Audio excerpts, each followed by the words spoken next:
ഇന്നത്തെ യോഗാധ്യക്ഷൻ ശ്രീധരേട്ടൻ, മറ്റ് വേദിയിലും സദസ്സിലുമുള്ള ബഹുമാനിയരെ, KCB ഓഫീസേഴ്സ് അസോസിയേഷന്റെ സംസ്ഥാന സമ്മേളനത്തോടനുബന്ധിച്ച് കേരളത്തിൽ അങ്ങോളം ഇങ്ങോളമായിട്ട് 4 സോണൽ കേന്ദ്രങ്ങളിൽ വെച്ച് സെമിനാറുകൾ നടത്തപ്പെടുകയാണ്. അതിൽ ആദ്യത്തെ സെമിനാർ മലപ്പുറത്ത് സഖാവ് M. സ്വരാജിന്റെ ഉദ്ഘാടനത്തോടെ കഴിഞ്ഞ ദിവസം സമാപിച്ചിരിക്കുകയാണ്. രണ്ടാമത്തെ സെമിനാറാണ് ഇപ്പോ തലശ്ശേരിയിൽ വെച്ച് നടക്കുന്നത്. നമുക്കറിയാം, കേരളത്തിലെ വൈദ്യുതി എന്നത് ജനങ്ങളുടെ പൗരാവകാശമാണ് എന്ന് തിരിച്ചറിഞ്ഞുകൊണ്ട് ജനപക്ഷത്ത് നിന്ന് വൈദ്യുതി വികസനത്തെ നോക്കിക്കാണുന്ന ഒരു സംഘടനയാണ് നമ്മുടേത്. അതുകൊണ്ട് തന്നെ ഇന്ന് കേരളത്തിലെ ഏറ്റവും കൂടുതൽ ഓഫീസർമാരെ ഉൾക്കൊള്ളുന്ന ഒരു സംഘടനയുമാണ് നമ്മുടെ. ഞാൻ കൂടുതൽ ആമുഖ ഭാഷണത്തിലേക്ക് കടക്കുന്നില്ല.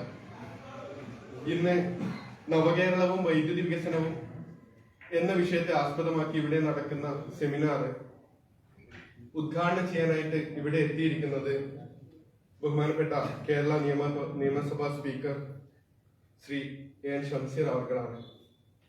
തീർച്ചയായിട്ടും ഇന്ത്യയിൽ തന്നെ വൈദ്യുതി വികസനത്തിന്റെ പാതയിൽ ഒരു ബദൽ സൃഷ്ടിച്ചുകൊണ്ട് വൈദ്യുതി വികസനത്തിൽ ഏറെ മുന്നിൽ നിൽക്കുന്ന ഒരു സംസ്ഥാനമാണ് കേരളം. അതിന്റെ ഭരണകൂടത്തിലെ നേതൃത്വം നൽകുന്ന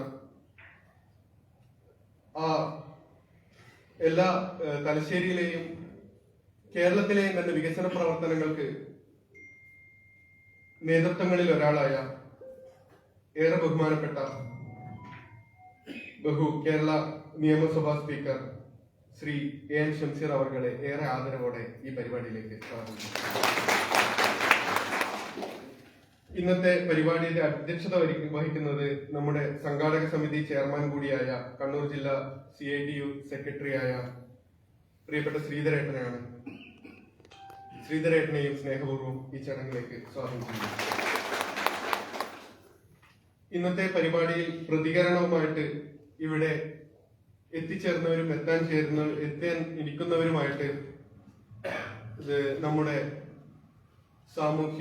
സാംസ്കാരിക മേഖലകളിലെയും രാഷ്ട്രീയ മേഖലയിലെയും പ്രമുഖരായ വ്യക്തിത്വങ്ങളിലുണ്ട്. NMCC തലശ്ശേരി ചാപ്റ്ററിന്റെ ചെയർമാനായിട്ടുള്ള ശ്രീ മോഹനൻ P ഇവിടെ എത്തിയിട്ടുണ്ട്. അദ്ദേഹത്തെ സ്നേഹത്തോടെ സ്വാഗതം ചെയ്യുന്നു. അതുകൂടാതെ ഇവിടെ പ്രതികരണത്തിന് വേണ്ടി ജമുന റാണി ടീച്ചർ, വസന്തൻ മാസ്റ്റർ, സജീവ് മറോളി, KSCBയുടെ ചീഫ് എഞ്ചിനീയറായ ഹരീശൻ സർ, KSCB വർക്കേഴ്സ് അസോസിയേഷന്റെ ശ്രീജേഷ് P എന്നിവരും ഉടൻ എത്തിച്ചേരുമെന്ന് തന്നെയാണ് പ്രതീക്ഷിക്കുന്നത്. അവരുടെ അസാന്നിധ്യത്തിലും അവരെയെല്ലാം സ്നേഹപൂർവ്വം ഈ പരിപാടിയിലേക്ക് സ്വാഗതം ചെയ്യുന്നു. ഒപ്പം സാന്നിധ്യം കൊണ്ട് ഈ പരിപാടി സാർത്ഥകമാക്കുന്നതിന് വേണ്ടി president Thalassery block panchayat Shrimati CP Aneetha, Shri MK Ravi, Shri KK Rajeevan, Shrimati Sajitha T, Shri PV Sanil, Shrimati AP Sreesha, Shrimati Geetha K, Shrimati Ramya CK, Shri Manilal KK, Shrimati MK Saithoor എന്നീ ഗ്രാമപഞ്ചായത്ത് പ്രസിഡന്റുമാർ ഇവിടെ എത്താമെന്ന് നമ്മളോട് പറഞ്ഞിട്ടുണ്ട്. അവരെല്ലാം അവരുടെ അസാന്നിധ്യത്തിലും സ്നേഹപൂർവ്വം സ്വാഗതം ചെയ്യുന്നു. ഇന്നത്തെ പരിപാടിക്ക് വിഷയം അവതരിപ്പിക്കുന്നത് നമ്മുടെ സംഘടനയുടെ സംസ്ഥാന നേതാക്കളിൽ ഒരാളായ ശ്രീ ഷൈൻരാജ് ആണ്. അതുപോലെ മോഡറേറ്റർ ആയിട്ടുള്ളത് നമ്മുടെ വർക്കിംഗ് പ്രസിഡന്റ് ആയിട്ടുള്ള ശ്രീ മനോജിയാണ്. ഈ പരിപാടിക്ക് നന്ദി അവതരിപ്പിക്കുന്നത് നമ്മുടെ സെൻട്രൽ എക്സിക്യൂട്ടീവ് കമ്മിറ്റി അംഗമായിട്ടുള്ള ശ്രീമതി ശ്രീലാകുമാരി എന്നാണ്. ഔപചാരികതയുടെ പേരിൽ ഇവരെയും ഈ പരിപാടിയിലേക്ക് സ്വാഗതം ചെയ്യുന്നു. ഒപ്പം തന്നെ ഈ പരിപാടി പങ്കെടുക്കുന്നതിനും അഭിപ്രായങ്ങൾ അറിയിക്കുന്നതിനും വേണ്ടി ഇവിടെ എത്തിച്ചേർന്നിട്ടുള്ള മുഴുവൻ സഹപ്രവർത്തകരെയും വർഗ ബഹുജന സംഘടനാ നേതാക്കളെയും നാട്ടുകാരെയും ഹൃദയത്തിന്റെ ഭാഷയിൽ സ്വാഗതം ചെയ്തുകൊണ്ട് അധ്യക്ഷ സ്ഥാനം അലങ്കരിക്കുന്നതിന് വേണ്ടി ശ്രീധരേട്ടനെ സ്നേഹപൂർവ്വം ക്ഷണിക്കുന്നു.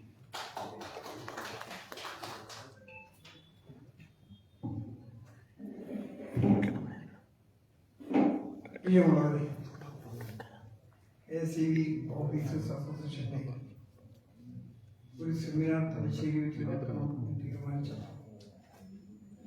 വിവിധ വർഗ ബഹുജന സംഘടനകളെ ആളുകളെ പങ്കെടുപ്പിച്ചുകൊണ്ട് ഒരു സംഘാടക സമിതി ഉണ്ടാക്കിയിട്ടുണ്ട്. ആ സംഘാടക സമിതിയുടെ ആഭിമുഖ്യത്തിൽ വിവിധ വർഗ ബഹുജന സംഘടനകളെയും തദ്ദേശ സ്വയംഭരണ സ്ഥാപനങ്ങളുടെ ഭരണാധികാരികളെയും ഈ പരിപാടിയിലേക്ക് ക്ഷണിക്കണം. വൈദ്യുതി മേഖല ഇവിടെ സ്വാഗതം പറയുമ്പോൾ പറഞ്ഞതുപോലെ രാജ്യത്ത് ഏറ്റവും മാതൃകാപരമായ ഒരു സ്റ്റേറ്റായി കേരളം മാറ്റുന്നതിന് കഴിഞ്ഞിട്ടുള്ള ഒരു സാഹചര്യത്തിലാണ് സെമിനാർ. ഈ സെമിനാറിൽ വൈദ്യുതിയുടെ പുരോഗതിയും വരേണ്ട പദ്ധതികളെയും കുറിച്ചെല്ലാം തന്നെ ജനങ്ങളെ ബോധ്യപ്പെടുത്താനും ഓഫീസർമാരെയും അതുപോലെ മറ്റ് വർഗഭോജന സംഘടനകളുടെ ആളുകളെയും തദ്ദേശ സ്വയംഭരണ സ്ഥാപനങ്ങളുടെ പ്രതിനിധികളെ അടക്കം പങ്കെടുപ്പിച്ചുകൊണ്ട് കാര്യങ്ങൾ അവതരിപ്പിക്കുക എന്നത് ഏറ്റവും പ്രധാനമാണ്. കാരണം നമ്മുടെ നാട്ടിൽ തദ്ദേശ സ്വയംഭരണ സ്ഥാപന തെരഞ്ഞെടുപ്പുകൾ മന്ത്രിയുടെ ഒരു പ്രതികരണം കറണ്ട് കട്ടുണ്ടാവില്ല, വൈദ്യുതി ചാർജ് വർദ്ധിപ്പിക്കില്ല, ജനങ്ങളെ ദ്രോഹിക്കാൻ ഞങ്ങൾ ആഗ്രഹിക്കുന്നില്ല എന്നൊരു പ്രഖ്യാപനം ഇന്നലെ ടി വിയിലും ഇന്ന് നമ്മുടെ പത്രങ്ങളിലെല്ലാം നമുക്ക് വായിക്കാം. വൈദ്യുതി രംഗത്ത് വലിയ മാതൃകയുടെ കേരളം, ആ വൈദ്യുതിയുടെ പുരോഗതി ഒരു കാലഘട്ടത്തിൽ ഏറ്റവും പ്രധാനമായി കറണ്ട് കട്ട് വന്നപ്പോൾ ആ കറണ്ട് കട്ട് എങ്ങനെ അവസാനിപ്പിക്കാൻ കഴിയും എന്നാണ് സഖാവ് പിണറായി ഇന്നത്തെ മുഖ്യമന്ത്രി വൈദ്യുതി മന്ത്രിയായിരിക്കുന്ന കാലഘട്ടം കറണ്ട് കട്ടില്ലാത്ത സ്റ്റേറ്റായി കേരളം മാറി അതിന് തുടരുന്നു എന്നതാണ് ഏറ്റവും പ്രധാനം.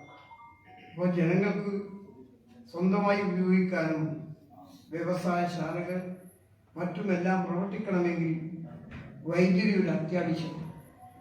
അങ്ങനെയുള്ള ഒരു മേഖലയിലെ പ്രധാനപ്പെട്ട ഉയർന്ന ഉദ്യോഗസ്ഥന്മാരുടെ ഒരു സെമിനാറാണ്, അവർ പങ്കെടുത്തുകൊള്ള സെമിനാറാണ് സംഘടിപ്പിക്കാൻ തീരുമാനിച്ചത്. ഇതിൽ പങ്കെടുത്ത മുഴുവൻ ആളുകളെയും അഭിവാദ്യം ചെയ്തുകൊണ്ട് ഈ പരിപാടി ഉദ്ഘാടനം ചെയ്തത് തലശ്ശേരി MLA-യും തലശ്ശേരിയുടെ വികസനത്തിനു വേണ്ടി മാതൃകാപരമായ പ്രവർത്തനം നടത്തുന്ന MLA ഇപ്പോൾ സ്പീക്കറുമായ സഖാവ് ശംസീറാണ്. ഈ പരിപാടി ഉദ്ഘാടനം ചെയ്തതിനു വേണ്ടി സഖാവ് ശംസീറിനോട് അഭ്യർത്ഥിക്കുന്നു, അതിനുവേണ്ടി സ്പീക്കറെ ക്ഷണിക്കുന്നു.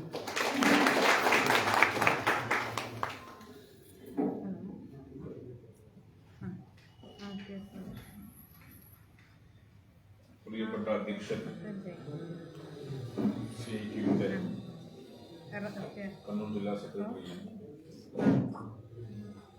ട്രേഡ് രംഗത്തെ ഏറ്റവും മുതിർന്ന നേതാവുമായ ടി ശ്രീധരേട്ടൻ, വേദിയിൽ മോഡറേറ്ററായി പ്രവർത്തിക്കുന്ന KCBO-യുടെ വർക്കിംഗ് പ്രസിഡന്റ് മനോജ്, ഷൈൻ രാജ്, ഹരീഷൻ, മോഹനാട്ടൻ, ശ്രീദേവ് ഉൾപ്പെടെയുള്ള വേദിയിലും സദസ്സിലുമുള്ള ബഹുമാന്യരെ, പ്രിയപ്പെട്ട സഹോദരി സഹോദരന്മാരെ, KCBO-യെ കേരളത്തിലെ 4 റീജിയൻ കേന്ദ്രീകരിച്ചുകൊണ്ടാണ് നവകേരള വൈദ്യുതി വികസനം എന്ന സെമിനാർ ഇവിടെ അവതരിപ്പിക്കുന്നത്. KCBO-യുടെ കോൺഫറൻസിന്റെ ഭാഗമായാണ് ഇവിടെ പരാമർശിക്കപ്പെട്ടത്. വൈദ്യുതി മനുഷ്യന്റെ ദൈനംദിന ജീവിതവുമായി ഏറ്റവും ബന്ധപ്പെട്ട് കിടക്കുന്ന ഏറ്റവും അടിസ്ഥാന വിഷയങ്ങളുള്ള ഒന്നാണ്. വെള്ളം കിട്ടാതിരിക്കുമ്പോൾ നമ്മൾ എത്രമാത്രം ബുദ്ധിമുട്ട് അനുഭവിക്കുന്നുണ്ടോ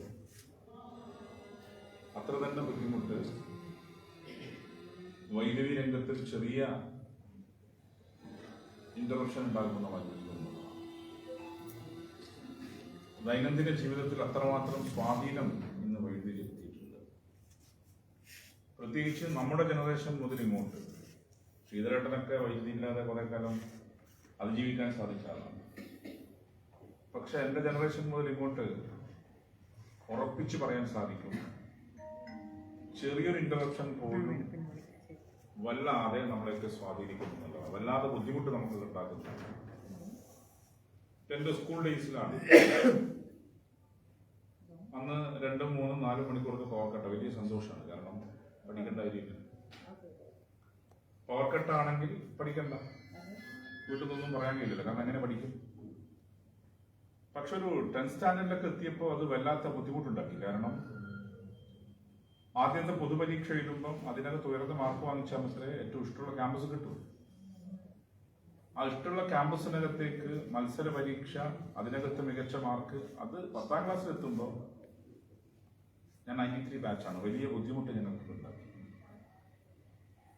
പിന്നീട് 96-ൽ വന്ന അന്നത്തെ ഇടതുപക്ഷ സർക്കാർ, സഖാവ് നായനാരുടെ സർക്കാർ, ഇന്നത്തെ മുഖ്യമന്ത്രി പിണറായി വിജയനാണ് കേരളത്തിന്റെ വൈദ്യുതി മേഖലയിലെ ഒരു കുതിച്ചുചാട്ടത്തിന് തുടക്കം കുറിക്കുന്നത്. അതിന്റെ പോലെ അധികം ഫണ്ട് ചെയ്യപ്പെട്ടത് രണ്ടാമത്തെ കാര്യം. ഇന്ന് കാണുന്ന വൈദ്യുതി മേഖല അതിന്റെ ഏറ്റവും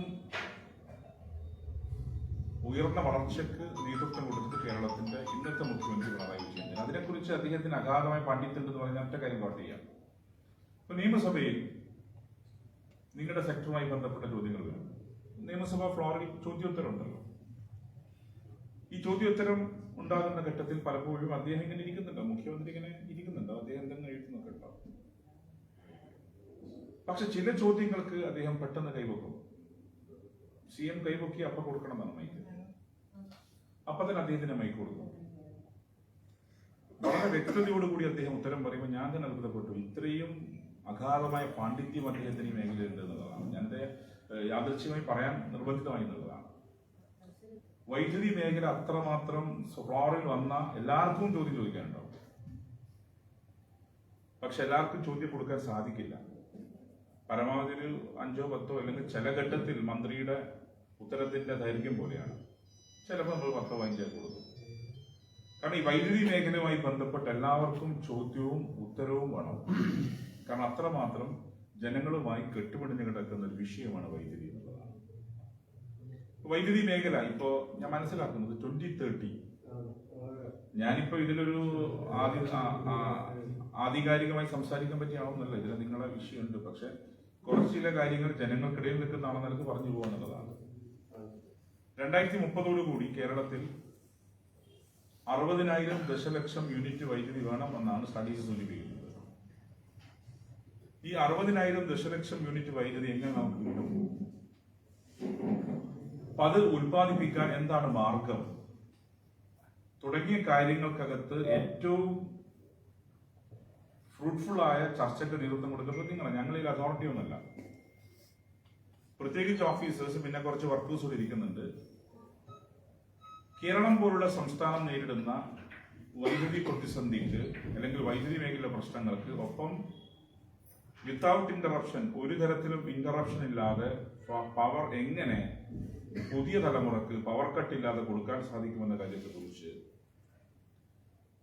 ഗൗരവമായ ചർച്ച നിങ്ങളുടെ കോൺഫറൻസിനകത്ത് ഉയർന്നു വരും. കേവലമായ നിങ്ങളുടെ സർവീസ് മാറ്റേഴ്സിൽ നട്ടം തിരിയാതെ, അങ്ങനെയാണല്ലോ ഒരു സംഘടന എന്ന് പറയുമ്പോൾ, പ്രത്യേകിച്ച് ഒരു ട്രേഡ് യൂണിയൻ പലപ്പോഴും നട്ടം തിരിയ അവരുടെ സാലറി, അവരുടെ സർവീസ് മാറ്റേഴ്സ്, അവരുടെ പ്രശ്നങ്ങളാണ്. അത് ന്യായമായി നിങ്ങൾക്ക് വേണം, അല്ലെങ്കിൽ ആൾ പഠിപ്പിക്കാൻ പറ്റില്ല.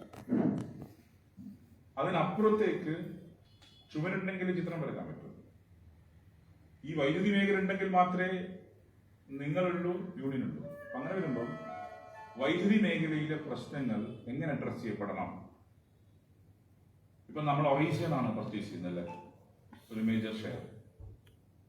നമ്മൾ നെയ്വേലിയിൽ നിന്ന് പർച്ചേസ് ചെയ്യുന്നുണ്ട്. ഇപ്പൊ എനിക്ക് തോന്നുന്നു കൊച്ചി ഇടമൺ പവർ ഹൈവേ വന്നപ്പോ കുറച്ചുകൂടി ഫ്രീ ഫ്ലോ പവർ സെക്ടറിനകത്തുണ്ടായി. ഈ 60,000 ദശലക്ഷം യൂണിറ്റ് വൈദ്യുതി ഭാവിയിൽ എങ്ങനെ ഉൽപ്പാദിപ്പിക്കും? പവർ ഇല്ലെങ്കിൽ ആ സർക്കാരിനെ ബാധിക്കും. നിങ്ങൾ ആലോചിക്കുക, 2-3 മണിക്കൂർ ഒരു 10 മിനിറ്റ് പവർ ഇല്ലാതിരിക്കുമോ? ഇപ്പൊ ഞാൻ, നിങ്ങൾക്കറിയാം, തലശ്ശേരിയില് എല്ലാ ദിവസവും ഉള്ള ആളല്ല. നമ്മുടെ ഏതെങ്കിലും സമയത്താണ് വീട്ടിലെത്തുക. എന്റെ വീട് കൂട്ടിയിട്ട വീടാണ്. ഞാൻ തന്നെ തലശ്ശേരിയിലെ വീട്, ഞാൻ തന്നെ തുറന്ന് അകത്ത് കയറി ചില സമയത്ത് കണ്ടുണ്ടാവില്ല. അപ്പൊ നമ്മള് കൊടിയേരി മേഖലയിൽ ആളെ വിളിക്കേണ്ടി വരും. അങ്ങനെ എല്ലാം കൂടെ ചില ഘട്ടത്തിൽ മാത്രമല്ല, ചില അപൂർവ ഘട്ടങ്ങളിൽ മാത്രമാണ്. അപ്പൊ അത് നമുക്കൊരു ഡിസ്റ്റർബൻസ് ഉണ്ടാവുന്നുണ്ട്.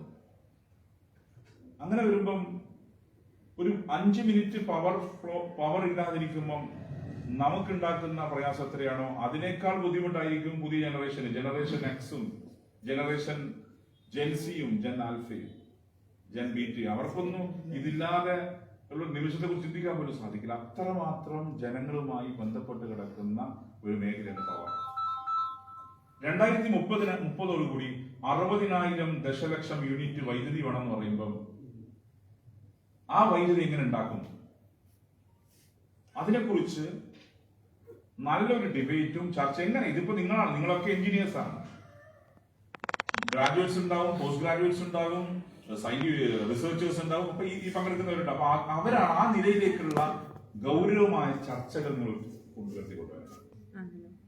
അപ്പൊ അതിലൊന്ന് നമ്മുടെ ഒരു source of generation hydel projects. എത്ര കാലം ഇപ്പൊ നമ്മുടെ ക്ലൈമറ്റിനെ കുറിച്ച് അറിയാലോ, ഏത് കാലം തെറ്റി പെയ്യുന്ന മഴയാണ്. നമ്മൾ സാധാരണ മൺസൂൺ എന്ന് പറയുമ്പോൾ സ്റ്റാർട്ട് ചെയ്യുക ജൂണിലാണ്. ഇപ്പൊ മൺസൂൺ അഡ്വാൻസ് ചെയ്തു, മെയിൽ വന്നു. മെയിൽ വന്നില്ലെങ്കിൽ ചിലപ്പോൾ മെയിൽ പവർ കട്ട് പോയിരുന്നു. നമ്മുടെ ഹൈഡൽ പ്രോജക്ട്സിനകത്തേക്കുള്ള ആശ്രയം അല്ല, ഹൈഡൽ പ്രോജക്ട്സിനെ മാത്രം ഡിപ്പെൻഡ് ചെയ്തുകൊണ്ട് എത്ര കാലം നമ്മുടെ സംസ്ഥാനത്തിന് മുന്നോട്ട് പോകാൻ സാധിക്കും എന്നുള്ള ചർച്ചകൾ വരുന്നത്. ഇനി അറ്റോമിക് ആണെങ്കിൽ, അറ്റോമിക് വരുമ്പോൾ നമ്മുടെ കേരളം പോലുള്ള സംസ്ഥാനത്ത് കോൺട്രവേഴ്സി വരും അറ്റോമിക് ഇതിലേക്ക് പോകുമ്പോൾ. അപ്പോ ആണവ നിലയങ്ങൾ വരുമ്പോൾ ഉണ്ടാവുന്ന എതിർപ്പ്, ഹൈഡൽ പ്രോജക്ട്സിന്റെയും വിൻമില്ലിന്റെയും അത് നേരിടുന്ന പ്രശ്നങ്ങൾ. അപ്പൊ ഈ ഒരു ഘട്ടത്തിൽ നമുക്കിപ്പോ നിങ്ങളുടെ വിദഗ്ധന്മാരിൽ നമ്മൾ മനസ്സിലാക്കിയ പമ്പ്ഡ് സ്റ്റോറേജ് ആണ്. ഈ പമ്പ്ഡ് സ്റ്റോറേജിലൂടെ മാത്രം, അതിപ്പോ നിങ്ങളുടെ സംഘടനക്കകത്തും നിങ്ങളുടെ ഈ സെക്ടറിനകത്തുമുള്ള ചർച്ചകൾ നടന്നുകൊണ്ടിരിക്കുകയാണ്. നിങ്ങൾ ശ്രദ്ധിക്കുന്നൊന്നുമില്ല കേട്ടോ. നിങ്ങൾ വരുന്നാളാ കയറിയും ഒന്നാളാണ് നോക്കുന്നത്. അവര് കയറി അടിക്കുന്നുള്ളൂ, അതിനെക്കുറിച്ച് നിങ്ങൾ വേദാറാണ്. ഈ ക്ലാസ് റൂമിൽ പ്രസംഗം തുടങ്ങിയിട്ടുള്ള പ്രശ്നമാണ്. എല്ലാവരെയും ഞാൻ കാണുന്നുണ്ട്, എല്ലാവരുടെ മുഖഭാവവും ഞാൻ മനസ്സിലാക്കുന്നുണ്ട്. അവിടെ കുറച്ച് സമയം ശ്രദ്ധിക്കുക. ഈ പമ്പ്ഡ് സ്റ്റോറേജ് എത്ര കാലം നമുക്ക്, പമ്പ്ഡ് സ്റ്റോറേജ് സിസ്റ്റത്തെ കുറിച്ച് വളരെ ഗൗരവമായ ചർച്ചകൾ നിങ്ങൾക്കിടയിൽ നടന്നുകൊണ്ടിരിക്കുകയാണ്. അപ്പൊ ആ ഒരു സിസ്റ്റം ഇവിടെ ഇംപ്ലിമെന്റ് ചെയ്യേണ്ടി വരും. ഒന്ന്. രണ്ടാമത്തത് സോളാർ എനർജി. സോളാർ എനർജിയിലേക്ക് ഇപ്പൊ നിങ്ങൾ കാണേണ്ട ചൈന ബീജിംഗ് ഒളിമ്പിക്സ് നടന്നപ്പോ ചൈന ബീജിംഗ് ഒളിമ്പിക്സിന് ആവശ്യമായത്രയും വൈദ്യുതി ഉത്പാദിപ്പിച്ചത് സോളാർ എനർജിയിൽ നിന്നാണ്. അപ്പൊ സോളാർ എനർജി പോലുള്ള സംവിധാനങ്ങളെ നമ്മൾ പ്രൊമോട്ട് ചെയ്യണം.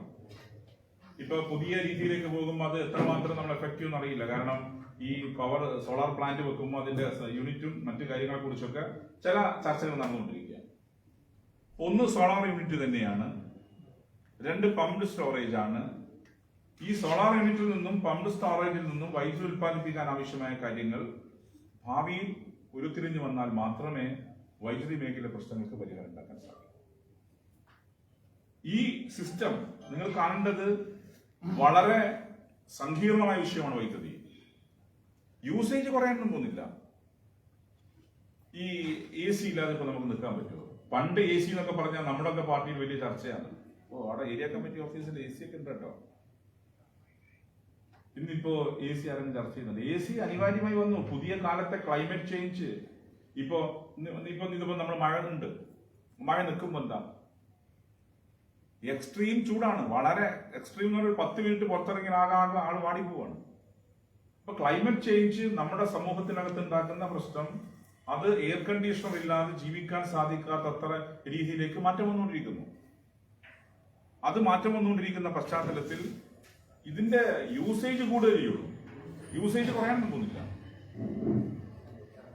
യൂസേജ് കൂടുമ്പം അത്രയും വൈദ്യുതി ഉത്പാദിപ്പിക്കേണ്ടി വരും. ആ വൈദ്യുതി ഉത്പാദിപ്പിക്കാനുള്ള മാർഗങ്ങൾ ഹൈഡൽ പ്രോജക്ട്സിലേക്ക് മാത്രം ഒതുങ്ങി നിൽക്കാൻ പറ്റുന്നതല്ല. ഹൈഡൽ ഇപ്പൊ ഞാൻ നിയമസഭയ്ക്കകത്ത് വന്നൊരു വിഷയമാണ് ക്യാപ്റ്റീവ് ജനറേഷൻ. അത് ഈ പറഞ്ഞ ഇൻഡസ്ട്രീസുമായി ബന്ധപ്പെട്ടാണ്. ക്യാപ്റ്റീവ് അവർക്ക് ആവശ്യമായ വൈദ്യുതി ഉത്പാദിപ്പിച്ച് അവരെന്നെ ഉപയോഗപ്പെടുത്തുക എന്നുള്ളത്. അപ്പൊ ആ രീതിയിൽ ഇതൊക്കെ ടെർമിനോളജി ഞാൻ കേൾക്കാനിടയായ നിയമസഭയിൽ ചേർന്ന് ഈ സ്പീക്കറായിരുന്നുണ്ട്, അല്ലെങ്കിൽ ഇതൊന്നും ഞാൻ കേൾക്കില്ല. ഇപ്പൊ സാധാരണ MLA ആണോ കേൾക്കേണ്ട കാര്യമില്ല, നമുക്ക് ഇഷ്ടമുള്ള വിഷയം മാത്രം കേട്ടാൽ മതി. പിന്നെ സ്പീക്കറായിരിക്കും എല്ലാം കേൾക്കണം, ആരെല്ലാം എന്തെല്ലാം പറയുന്നതെല്ലാം കേൾക്കേണ്ടി വരും. ഈ ക്യാപ്റ്റീവ് ജനറേഷൻ ടേം നമ്മൾ കേട്ടു.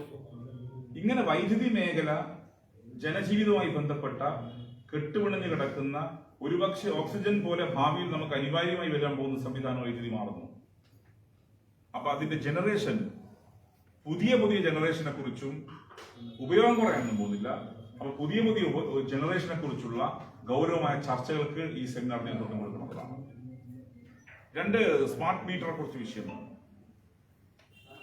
ഞാനൊരു ഘട്ടത്തിൽ ചോദിച്ചു, ഈ സ്മാർട്ട് മീറ്റർ എങ്ങനെ എതിർക്കേണ്ട കാര്യം? അപ്പൊ നിങ്ങളുടെ സംഘടനാ ലീഡർഷിപ്പ് പോയി സംസാരിച്ചപ്പോ നിങ്ങൾ ആരും എതിരല്ല. അത് ഈ പ്രൈവറ്റ് സെക്ടറിൽ കൊടുക്കുമുണ്ടാകുന്ന അതിന്റെ പ്രത്യാഘാതങ്ങളെ കുറിച്ചാണ് മനസ്സിലാക്കിയപ്പോഴാണ് ഇതിൽ ചതി ഞാൻ മനസ്സിലാക്കുന്നത്. ഇപ്പൊ ടോട്ടൽ എക്സ്പെൻഡിച്ചർ, ഈ ടോട്ടൽ എക്സ്പെൻഡിച്ചർ വരുമ്പോൾ ഈ ടോട്ടൽ എക്സ്പെൻഡിച്ചറിന് ആവശ്യമായ അത് റവന്യൂ മോഡ് അത് പ്രൈവറ്റൈസ് ചെയ്യാനുള്ള ഒരു കുറുക്ക് വഴിയാണ്. നിങ്ങളുടെ റവന്യൂ മോഡ് പ്രൈവറ്റൈസ് ചെയ്യാനുള്ള ഒരു ഒളിഞ്ഞ വഴിയായിരുന്നു ഈ സ്മാർട്ട് മീറ്റർ പിന്നീട് മനസ്സിലാക്കുന്നത്. അത് സ്വകാര്യ കമ്പനികൾക്ക് കൊടുക്കുമ്പം സ്വകാര്യ കമ്പനികൾ പിന്നീട് അത് കൊള്ളയിലേക്ക് വഴിതിരിക്കും എന്നാണ് ഞാൻ മനസ്സിലാക്കുന്നത്. അപ്പോ പുതിയ കാലത്തെ വെല്ലുവിളികൾ, ആ പുതിയ കാലത്തെ വെല്ലുവിളികൾ എന്നത് വൈദ്യുതി ഉൽപാദനം വർദ്ധിപ്പിക്കുക എന്നുള്ളത് തന്നെയാണ്. കേരളത്തിലെ എല്ലാ ജനങ്ങൾക്കും വൈദ്യുതി കൊടുക്കാൻ ആവശ്യം, വൈദ്യുതി ഒരു റൈറ്റ് ആണ്. എല്ലാ ജനങ്ങൾക്കും അത് നൽകാൻ ആവശ്യമായത്രയും വൈദ്യുതി ഉൽപ്പാദിപ്പിക്കാൻ നമുക്ക് സാധിക്കണം. ആ നിലയിലേക്ക് ഈ ടെക്നോളജി ഉയർത്തണം എന്നാണ് ഇതുമായി ബന്ധപ്പെട്ട് സൂചിപ്പിക്കുന്നത്. ഇവിടെ നിങ്ങൾ നടത്തിയ സേവനത്തെ കുറിച്ച് ഞാൻ കുറച്ച് കാണുന്നില്ല. ചില ഘട്ടത്തിൽ നിങ്ങളുടെ ചിലരോടൊക്കെ നമ്മൾ കുറച്ച് റാഷായി സംസാരിച്ചിട്ടുണ്ടെങ്കിലും അത് ജനങ്ങൾ ഞങ്ങളോട് റാഷായി സംസാരിക്കുമ്പോൾ അതിന്റെ ഒരു ചെറിയ സോഴ്സ് ഇങ്ങനെയാണല്ലോ. ജനങ്ങൾക്ക് ആകെ കുതിര കയറാൻ പറ്റുന്ന ഒരാൾക്കാർ നമ്മളാണ്. നിങ്ങളെ മേലെ കുതിര കയറിയാൽ നിങ്ങൾ അതേപോലെ അങ്ങോട്ടും പറയും. നമുക്ക് അവര് പെരുമാറുന്ന തന്നെ നമുക്ക് പെരുമാറാൻ കഴിയില്ലല്ലോ. അപ്പൊ നമ്മൾ കുറച്ച് പോളിഷ്ഡായി അവരോട് സംസാരിക്കും. കാരണം അതേ രീതിയിൽ പെരുമാറിയാൽ പ്രശ്നം വരും. അപ്പോ ചില ഘട്ടത്തിൽ നിങ്ങൾ ചിലരോടൊക്കെ നമ്മൾ അത്രയൊന്നും ജനങ്ങളുടെ അതേ രീതിയിൽ റെസ്പോണ്ട് ചെയ്യില്ലെങ്കിൽ കുറച്ച് മോശമില്ലാത്ത റഫായിട്ടൊക്കെ പെരുമാറിയിട്ടുണ്ട്. അതിന്റെ കാരണം ജനങ്ങളെ ബാധിക്കുന്ന ഏറ്റവും പ്രധാനപ്പെട്ട വിഷയമാണ്. പക്ഷെ നിങ്ങളുടെ സേവനത്തെ കുറച്ച് കാണുന്നില്ല. ഇപ്പൊ നിങ്ങളുടെ എനിക്ക് തോന്നുന്നു നിങ്ങളുടെ ഒരു ഏറ്റവും പ്രധാനപ്പെട്ട ടൈമായിട്ട് മഴക്കാലം ഉണ്ടാകുമ്പോഴാണല്ലോ നിങ്ങൾ വല്ലാത്ത ബുദ്ധിമുട്ട് അനുഭവിക്കുന്നത്. വല്ലാത്ത ബുദ്ധിമുട്ട് അനുഭവിക്കുക എന്ന് പറഞ്ഞാൽ പലപ്പോഴും ഉണ്ടാകുന്ന ഈ വലിയ രീതിയിലുള്ള നാച്ചുറൽ കലാമിറ്റീസിന്റെ ഭാഗമായി ഇപ്പൊ സമീപ ദിവസങ്ങളാണ് പാനൂരിൽ വലിയ പ്രശ്നം ഉണ്ടായത്. അപ്പൊ നമ്മളങ്ങോട്ട് പോകുമ്പോൾ തന്നെ ജനങ്ങൾ ഞങ്ങളെ വളഞ്ഞിട്ടാണ് കണ്ടുപോയിട്ട് 2 ദിവസമായി എന്നൊക്കെ പറഞ്ഞ് ബഹളമാണ്. അപ്പൊ അങ്ങനെ ബഹളം വരുമ്പോൾ തിരിച്ച് നമ്മളും നിങ്ങളോട് സംസാരിക്കും. അതൊക്കെ ഒരു നല്ലൊരു സ്പോർട്സ്മാൻ സ്പിരിറ്റിൽ എടുത്താൽ മതി. ചില ഘട്ടങ്ങളിൽ നിങ്ങളോടൊക്കെ നമുക്ക് ഒരല്പം റാഷായി സംസാരിക്കേണ്ടി വന്നത് ജനങ്ങൾ അത്രമാത്രം ഇതിനെ കാണുന്നുള്ളതുകൊണ്ടാണ്. പ്രത്യേകിച്ച് ഫ്ലഡിന്റെ ഘട്ടത്തിൽ നിങ്ങളുടെ ഏറ്റവും പ്രധാനപ്പെട്ട നിങ്ങളുടെ ഇടപെടലിനെ നമ്മൾ പ്രകീർത്തിക്കുന്നത് വയനാട്ടിലെ ലാൻഡ് സ്ലൈഡ് ഉണ്ടായപ്പോഴാണ്. വയനാട്ടിലെ ലാൻഡ് സ്ലൈഡ് ഉണ്ടായപ്പോൾ വൈദ്യുതി പുനഃസ്ഥാപിക്കാൻ നിങ്ങൾ കാണിച്ചൊരു വാർ ഫൂട്ടിംഗ് എന്ന് പറയും. അത് ഇംഗ്ലീഷിൽ ടെർമിനോളജി വാർ ഫൂട്ടിംഗ് ആണ്. യുദ്ധകാലടിസ്ഥാനം ഒരു വാർ ഫൂട്ടിംഗ് മാനറിലാണ് അത് പുനഃസ്ഥാപിക്കാൻ ആവശ്യമായ ഇടപെടൽ നിങ്ങളുടെ ഭാഗത്തുണ്ട്. നിങ്ങളുടെ വർക്കേഴ്സ് ആയാലും ഓഫീസേഴ്സ് ആയാലും അവരൊക്കെ നല്ല ജാഗ്രത കാട്ടി. പ്രളയം വന്നപ്പോൾ 2 പ്രളയം വന്നപ്പോൾ 2018-ലും 2019-ലും ഈ 2 പ്രളയത്തിന്റെ ഘട്ടത്തിലും നിങ്ങൾ നടത്തിയ പ്രവർത്തനം മാതൃകാപരമാണ്. കാരണം ഒരു ദിവസമൊക്കെ നമുക്ക് പറയാം ആളുകൾക്ക് ഈ ടെക്നോളജി പുരോഗമിച്ച കാലത്തോ ശുഭാംശു ശുക്ലയെ പോലുള്ള ആളുകൾ സ്പേസിൽ പോയി അവിടുന്ന് സംസാരിക്കുമ്പോൾ നിങ്ങൾ വൈദ്യുതി ഒരു ദിവസം നിങ്ങൾക്ക് തരാൻ പറ്റുന്നില്ല പറഞ്ഞ എന്ത് ടെക്നോളജിയാണ് അത് ചോദിക്കും. അവിടെയാണ് നിങ്ങൾ മാതൃകാപരമായി പ്രവർത്തിച്ച് കേരളത്തിൽ എപ്പാടും വൈദ്യുതി പുനഃസ്ഥാപിക്കാനും പ്രത്യേകിച്ച് വയനാട്ടിൽ ലാൻഡ് സ്ലൈഡ് ഉണ്ടായപ്പം വൈദ്യുതി പുനഃസ്ഥാപിക്കാൻ നിങ്ങൾ കാണിച്ച മാതൃകാപരമായ പ്രവർത്തനം ഏറ്റവും അഭിനന്ദനം അർഹിക്കുന്ന പ്രവർത്തനം തന്നെയാണ്. ഏതായാലും ഞാനിതിന്റെ അതോറിറ്റി ഒന്നല്ല ഇവിടെ സംസാരിക്കാൻ, വിഷയം അവതരിപ്പിക്കാനും മോഡറേറ്റ് ചെയ്യാനും അഭിപ്രായങ്ങൾ പറയാനും പ്രതികരിക്കാനൊക്കെ ആളുകളുണ്ട്. നിങ്ങൾ കാണേണ്ടത് ഭാവിയിൽ യൂസേജ് കുറയാനൊന്നും തോന്നില്ല. ഇപ്പൊ മൊബൈൽ ഫോൺ ഒരു 10 മിനിറ്റ് ഓഫായാൽ പറ്റും നമുക്ക് പ്രശ്നമാണ്. ജനങ്ങൾ കിട്ടുന്ന പ്രശ്നം ഒന്നും വൈദ്യുതി ഇല്ല. ഒന്നാമത്തെ പ്രശ്നം വൈദ്യുതി ഇല്ലെങ്കിൽ എന്താ വെള്ളം ഉണ്ടാവില്ല. മറ്റേ ഈ പമ്പിൽ വെള്ളം ഉണ്ടാവില്ല. പമ്പിൽ വെള്ളം ഇല്ലാത്തതിനെ കണ്ടി പുതിയ പ്രശ്നം മൊബൈൽ ഫോൺ ചാർജ് ചെയ്യാൻ പറ്റുന്നില്ല. ഇതെങ്ങനെ ചെയ്യാം? അതാണ് പ്രശ്നം. മൊബൈൽ ഫോൺ എന്തുകൊണ്ട് ചാർജ് ചെയ്യില്ല? മൊബൈൽ ഫോൺ ഒരു ഫോണിന്റെ പ്രശ്നമല്ല. ഫേസ്ബുക്കിലും ഇൻസ്റ്റാഗ്രാമിലും വാട്സാപ്പിലും ഒക്കെ കയറാൻ പറ്റുന്നില്ല സോഷ്യൽ മീഡിയ. ഇതാണ് ഈ പുതിയ ജനറേഷന്റെ പ്രശ്നം. അവർക്ക് വെള്ളമൊന്നും ഇല്ലെങ്കിൽ പ്രശ്നമൊന്നുമില്ല. അവരുടെ പ്രശ്നം മൊബൈൽ ഫോൺ ഓഫ് ആയി പോയി. അപ്പൊ ഞാനൊരു ചില പവർ ബാങ്ക് ഇല്ലേ, പവർ ബാങ്ക് പോയി സാറേ. അതാണ് പുതിയ ജനറേഷന്റെ പ്രശ്നം. അത് നിങ്ങൾ മനസ്സിലാക്കണം.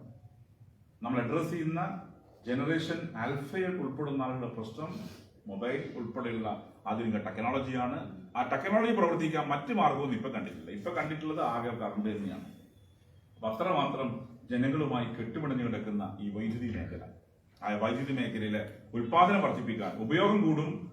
നമ്മളൊക്കെ എത്ര സസ്റ്റൈനബിലിറ്റിയെ കുറിച്ച് പറയും, ആരൊക്കെ ഓഫാക്കുക, ഫാനം കിട്ടൊറ്റ പോക്കാണ്.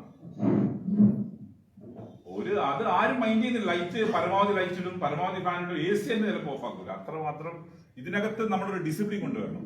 ഒരു ഭാഗത്ത് നമ്മൾ ഇതിന്റെ ഉൽപാദന വർധനവിനെ കുറിച്ച് ചർച്ച ചെയ്യുമ്പോൾ തന്നെ നിങ്ങൾ ബോധപൂർവം പൊതുസമൂഹമായി ചർച്ച ചെയ്ത് ഉപയോഗവുമായി ബന്ധപ്പെട്ട ഡിസിപ്ലിനെ കുറിച്ച് കൂടി നമുക്കൊരു മാനറിസം ഉണ്ടാക്കാൻ പറ്റും. ഡിസിപ്ലിൻ വളരെ അനിവാര്യമാണ്.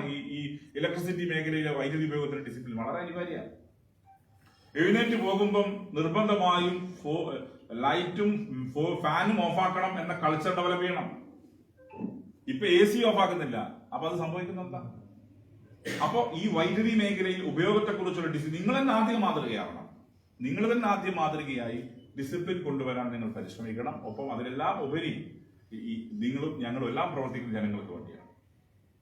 നിങ്ങൾ വേറൊരു രീതി, ഞങ്ങൾ വേറൊരു രീതി. ഞങ്ങളെല്ലാം മനസ്സിലാക്കുന്നത് പീപ്പിൾ ആർ ദ മാസ്റ്റർ, ജനങ്ങളാണ് യജമാനന്മാർ. അതുകൊണ്ട് ജനങ്ങളെ സേവിക്കാൻ വേണ്ടിയാണ് നിങ്ങളും പ്രവർത്തിക്കുന്നത്, അത് തന്നെയാണ് ഞങ്ങളും പ്രവർത്തിക്കുന്നത്. അതുകൊണ്ട് ജനങ്ങളെ സേവിക്കാൻ വേണ്ടി ഇറങ്ങുന്ന ആളുകൾ എന്ന നിലയിൽ പൂർണ്ണമായും ജനങ്ങൾക്ക് വേണ്ടി പ്രവർത്തിക്കാൻ നമുക്ക് സാധിക്കണം. ആ നിലയിലേക്കെല്ലാമുള്ള ഗൗരവമായ ചർച്ചകൾ ഇതിന്റെ ഭാഗം ഉരുത്തിരിഞ്ഞു വരുമെന്ന പ്രതീക്ഷയിൽ മറ്റു കൂടുതൽ കാര്യം കടന്നു പോവാതെ നവകേരളവും വൈദ്യുതി വികസനവും എന്ന സെമിനാർ നിങ്ങളെല്ലാം അനുവാദത്തോടെ ഉദ്ഘാടനം ചെയ്ത് പ്രഖ്യാപിച്ചുകൊണ്ട് ഞാൻ എന്റെ വാക്കുകൾ